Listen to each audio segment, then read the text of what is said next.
शेवटच्या 15 दिवसामध्ये जो विद्यार्थी मित्र चांगल्या प्रकारे अभ्यास करतो तोच विद्यार्थी मित्र पूर्व परीक्षा मित्रांनो चांगल्या मार्काने पास होतो. लक्षात घ्या मित्रांनो, 14 जून ज्या विद्यार्थी मित्रांचं एमपीएससी कंबाईन गट ब चं टार्गेट आहे मित्रांनो, त्या मुलांनी हा व्हिडिओ शेवटपर्यंत बघा, कारण हे शेवटचे 15 दिवस तुम्हाला मित्रांनो तुमचा 14 जूनचा पेपरचं भवितव्य ठरवणारा दिवस आहे. लक्षात घ्या मित्र, यामध्ये 15 दिवसामध्ये आपण नेमकं काय केलं पाहिजे, कोणत्या विषयाला आपण किती टायमिंग दिला पाहिजे आणि कोणत्या कोणत्या गोष्टी आपण करणं आवश्यक आहे ज्यामुळे विद्यार्थी मित्र नापास होण्यापासून मित्रांनो वाचू शकतात. मग महत्वाची गोष्ट लक्षात घ्या, याच्यामध्ये आपल्याला काय करायचं बघा. सर्वात महत्वाची गोष्ट मित्रांनो, ज्या कारणामुळे 90% जास्त विद्यार्थी मित्र नापास होतात ते कारण म्हणजे रिव्हिजन न करणं. जो विद्यार्थी मित्र शेवटच्या अंतिम टप्प्यामध्ये रिव्हिजन करतो, पूर्णपणे सिलेबस कव्हर करतो, त्या विद्यार्थ्याला प्रिलिम्स मध्ये चांगल्या मार्क मित्रांनो भेटतात. ओके, मग याच्यात करायचं काय लक्षात घ्या. तुम्हाला मित्रांनो पूर्व परीक्षेला हे 8 विषय लक्षात घ्या, बरोबर.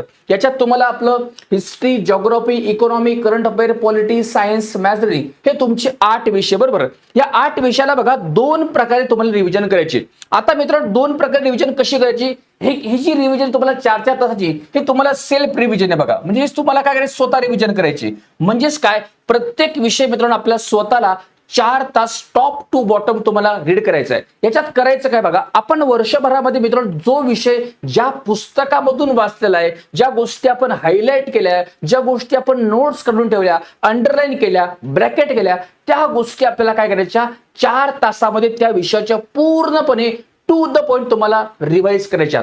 म्हणजे लक्षात घ्या, जर तुम्ही सलग हिस्ट्री विषयाला मित्रांनो 4 तास सलग वाचून घ्या, सलग 4 तासामध्ये तुमचं ते पूर्ण पुस्तक जे तुम्ही वाचलं होतं इतिहासाला ते तुमचं वाचून झालंच पाहिजे. लक्षात घ्या. पुढे तुम्हाला 4 तास जिओग्राफीला, असे 4-4 तास तुम्हाला जे जे तुम्ही वर्षभरामध्ये केलेले अभ्यास केलेला, ओके, त्याला तुम्हाला 4-4 तासामध्ये रिवाइज करायचं. ओके, ही गोष्ट प्रत्येक मुलाने 14 जूनला पेपरला जाण्याच्या आधी मित्रांनो करून जा. आता हे जर तुमचं सेल्फ मित्रांनो बघा.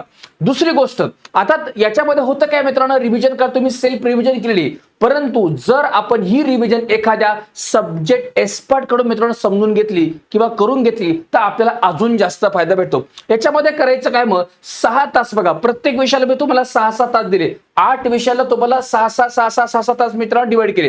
हे कसं करायचं बघा. मग तुम्हाला इतिहासाला काय करायचं, जो इतिहास विषयाचा एक्सपर्ट फॅकल्टी तुम्हाला वाटतो त्या फॅकल्टी तुम्हाला काय करायचं, 6 तास तो विषय त्याच्याकडे रिव्हिजन फॉर्मॅट मध्ये समजून, म्हणजे 6 तास संपूर्ण विषय तुम्हाला ती फॅकल्टी तुम्हाला समजून सांगितली पाहिजे. अशा प्रकारचं लेक्चर तुम्हाला या 6 तासामध्ये करायचं. मग सेम गोष्ट तुम्हाला रिझनिंगला करायची, मॅथ्सला करायची, इकॉनॉमीला करायची, पॉलिटीला करायची, जिओग्राफी, सायन्स, हिस्ट्री, अशा 8ही सब्जेक्ट तुम्हाला मिळाले. या 6-6 तासामध्ये जो एक्सपर्ट आहे त्या विषयामधला त्याच्याकडून तो विषयाची पूर्णपणे कंबाईन ओरिएंटेड, लक्षात घ्या, नुसतं तो विषय शिकणं ही गोष्ट वेगळी, तो विषय तुम्हाला कंबाईनच्या फॉर्मॅटमध्ये त्या एक्सपर्ट कडून मित्रांनो काय करायचं आहे, रिवाइज करून घ्यायचा. मग झाले बघा तुमचे एका विषयाला 4 तास तुमचे स्वतः वाचलेले आणि 6 तास त्या विषयाच्या एक्सपर्ट कडून मित्रांनो आपण शिकून घेते. असं 10-10 तास म्हणजे 80 तास तुम्हाला येत्या 15 दिवसामध्ये ह्या रिव्हिजन फॉर्मॅटमध्ये मित्र तुम्हाला युटिलाइज करायचे. जो विद्यार्थी मित्रांनो या प्रकारे स्टडी प्लॅन करेल त्याचा स्कोर हा 60 पेक्षा जास्त सहज येईल, कारण की हे 15 दिवस खूप जास्त महत्वाचे आणि तुम्ही चांगल्या प्रकारे या प्रॉपर प्लॅनिंगने मेहनत तुम्ही घेतली. ओके, अजून दुसरी गोष्ट याच्यामध्ये काय करायची सांगतो बघा. दुसरी गोष्ट तुम्हाला मित्र मॉक टेस्ट द्यायची. Okay, mock test. मग आता मॉक टेस्ट मध्ये पण काय करायचं बघा, आपण नुसती मॉक टेस्ट द्यायची नाही, तर मॉक टेस्ट देताना तुम्हाला कोणता विषय आधी सोडवायचा, कोणता नंतर सोडवायचा किंवा काय करायचं. ओके, या सगळ्या गोष्टी तुम्हाला मी सांगतो की तत्पूर्वी तुम्हाला एक छोटीशी इन्फॉर्मेशन मित्रांनो मला द्यायची की मगाशी तुम्हाला बोललो बघा मी, रिव्हिजन आपण कशी करायची. सर आम्ही पुस्तक वाचलेलं, आमच्याकडे पुस्तकं पण नोट्स पण काढल्या, ठीक आहे, पण ही रिव्हिजन आम्ही कुठून केली पाहिजे.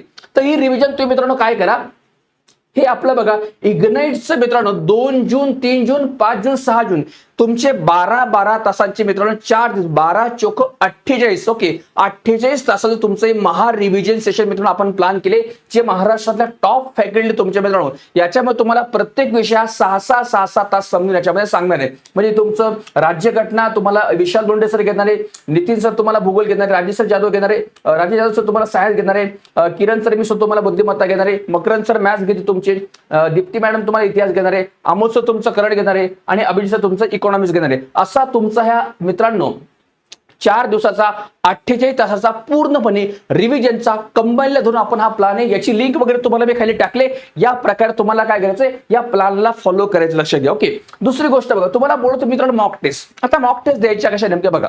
पहिला महत्वाचा मुद्दा, ज्यांनी आतापर्यंत मॉक दिलेले असतील चांगली गोष्ट आहे, पण 1-2 मॉक मित्रांनो मी सांगतो त्या फॉर्मॅटमध्ये द्या. काय करा बघा, तुम्ही मॉक दिल्यानंतर ना त्या मॉकचं अनालिसिस करा. लक्षात ठेवा मित्रांनो, मॉक देणारे टेस्ट देणारे भरपूर महाराष्ट्रातील विद्यार्थी मित्र आहेत, पण जे विद्यार्थी मित्र अनालिसिस करतात, लक्षात ठेवा, आणि नुसतं अनालिसिस करून नाही तर त्याच्यातून आपल्याला जो रिझल्ट जनरेट झालाय त्याच्याकडे जरा बघायचं. म्हणजे काय, तुम्हाला कोणत्या विषयाला किती वेळ लागतोय, कोणत्या विषयात तुमचे प्रश्न कमी येत आहेत, कोणत्या विषयात तुम्हाला जास्त टायमिंग लागतोय, पेपर तुमचा कव्हर होतोय का, तुमचं टेम्परामेंट तुम्हाला प्रॉपर बॅलन्स करता येते का, ह्या सारख्या प्रश्नांची उत्तर तुम्हाला ह्या गोष्टीमधून भेटली पाहिजे. जे तुमचे वीक पॉईंट आहेत, ज्या तुमच्या सिली मिस्टेक आहे त्याच्यावरती मात मिळवण्याचा प्रयत्न करा. जे क्वेश्चन तुम्हाला सॉल्व्ह करता येत नाही त्यांना तुम्ही लॉजिक लावून कशा प्रकारे बरोबर आणू शकतात, एलिमिनेशन टेक्निक तुम्ही कशा प्रकारे वापरू शकतात, स्मार्ट स्टडीचा वापर तुम्ही कशा प्रकारे करू शकतात, या गोष्टी तुम्ही काय करा, मॉक टेस्टला मित्रांनो सॉल्व्ह करा आणि द्या. ओके, आणि बघा तुम्हाला सांगतो मी, इग्नाइटने मागच्या 3 मॉक टेस्ट घेतले, याचे देखील तुम्हाला लिंक वगैरे खाली टाकल्या मित्रांनो. आता 4थी मॉक टेस्ट बघा तुमची 7 जूनला होते. ही मॉक टेस्ट सुद्धा तुम्ही सगळ्या लोकांना द्या, कारण महाराष्ट्रामध्ये सर्वात जास्त विद्यार्थी मित्र आज मॉक टेस्ट देत असेल तर ती इग्नाइटची मॉक टेस्ट आहे. त्या सगळ्या लोकांनी मी तुम्हाला रिकमेंड केली, द्या. ह्या सगळ्या गोष्टी तुम्ही मित्रांनो येत्या काळामध्ये नक्की फॉलो करा. ओके, येस, मी तुम्हाला मॉक टेस्ट बद्दल बोललो, या नंबरला संपर्क करा, तुम्हाला मॉक टेस्ट बद्दल इन्फॉर्मेशन वगैरे मिळेल. त्याची लिंक तुम्हाला मी खाली डिस्क्रिप्शन बॉक्समध्ये टाकली, त्यावर जाऊन तुम्ही मॉक टेस्टची अधिक माहिती घेऊ शकता.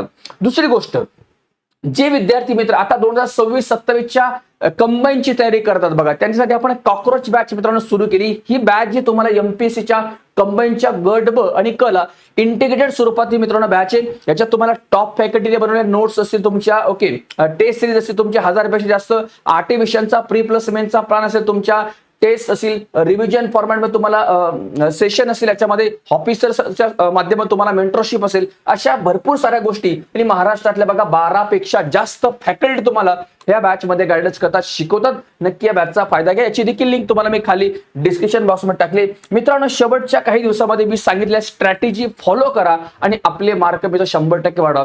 तुम्हाला मित्रांनो इग्नाइटची कुठली टेस्ट असेल, मॉक टेस्ट असेल, रिव्हिजन असेल, इतर तुमच्या मनामध्ये काही प्रश्न असेल तर खाली मी लिंक तुम्हाला टाकलीच आहे. परंतु काही प्रश्न असेल तर ह्या नंबरवर तुम्ही संपर्क मित्रांनो करू शकता. भेटूयात पुढच्या छान नवीन अशा व्हिडिओमध्ये. थँक्यू.